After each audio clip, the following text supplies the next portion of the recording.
வள்ளல் ஹபீப் அரசர் ஹபீப் மரைக்காயர் வரலாற்றுச் சுருக்கம். இந்த ஆவணங்கள் கீழக்கரை மற்றும் காயல்பட்டினம் பகுதியில் வாழ்ந்த ஒரு பெரும் வணிகர் மற்றும் கொடையாளியின் வாழ்வியலை விவரிக்கின்றன. 1. பிறப்பு மற்றும் இளமை காலம்.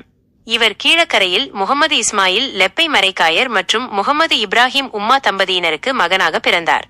இளமையிலேயே குர்ஆனை முழுமையாக மனனம் செய்து ஹாபிழானார். பின்னர் கீழக்கரை தைகா சாஹிப் ஓலி அவர்களிடம் அரபு மார்க்க கல்வியை பயின்று ஆலிம் சனது பெற்றார். 2. வணிக பேரரசு மற்றும் கப்பல்கள். ஹபீப் மரைக்காயர் பெரும் கடல் வணிகராக திகழ்ந்தார். அவரிடம் 40க்கும் மேற்பட்ட வணிக கப்பல்கள் இருந்தன. முக்கியமான கப்பல்கள் முகியுத்தீன் பக்ஷ் மற்றும் காதிர் பக்ஷ். அவரது வணிகம் இலங்கை, மலேசியா, ஜாவா, பர்மா, மியான்மர் மற்றும் கல்கத்தா வரை பரவியிருந்தது. ஜாவா சென்ற முகியுத்தீன் பக்ஷ் கப்பல் புயலில் சிக்கித் திரும்பவில்லை. பல ஆண்டுகளுக்கு பிறகு அதன் மணி நியூசிலாந்து அருங்காட்சியகத்தில் கண்டெடுக்கப்பட்ட செய்தி ஆவணத்தில் குறிப்பிடப்பட்டுள்ளது. 3. சமூக பணிகள் மற்றும் கொடைகள். மசூதிகள். கல்கத்தாவில் மச்சுவா பஜாரில் சொந்தச் செலவில் நிலம் வாங்கி சோலியா மஸ்ஜித் என்ற பள்ளியை நிறுவினார்.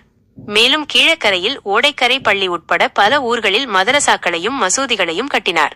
பொதுநலம். மதுரை மற்றும் ராமேஸ்வரத்தில் முத்து வியாபாரிகள் தங்குவதற்காக சாவடிகளை கட்டினார். மக்காவிற்கு செல்லும் ஆஜிகளுக்காக ஜித்தா மக்கா பாதையில் தண்ணீர் வசதிக்காக கிணறு வெட்டினார்.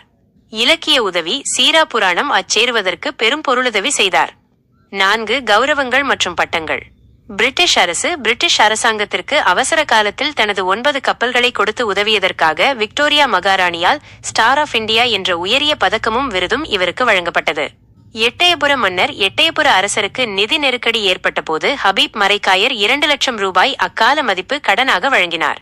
அதனை திருப்பிக் கொடுக்கும்போது மன்னர் பல விலையுயர்ந்த பரிசுகளை வழங்கி கௌரவித்தார். மக்களால் இவர் 2வது சீதக்காதி என்றும் ஹபீப் அரசர் என்றும் அன்புடன் அழைக்கப்பட்டார். முக்கிய குறிப்பு. இந்த வரலாற்று தகவல்களின் நகல்கள் மதுரை திருமலை நாயக்கர் மஹால் அருங்காட்சியகத்தில் வைக்கப்பட்டிருப்பதாக ஆவணத்தில் குறிப்பிடப்பட்டுள்ளது.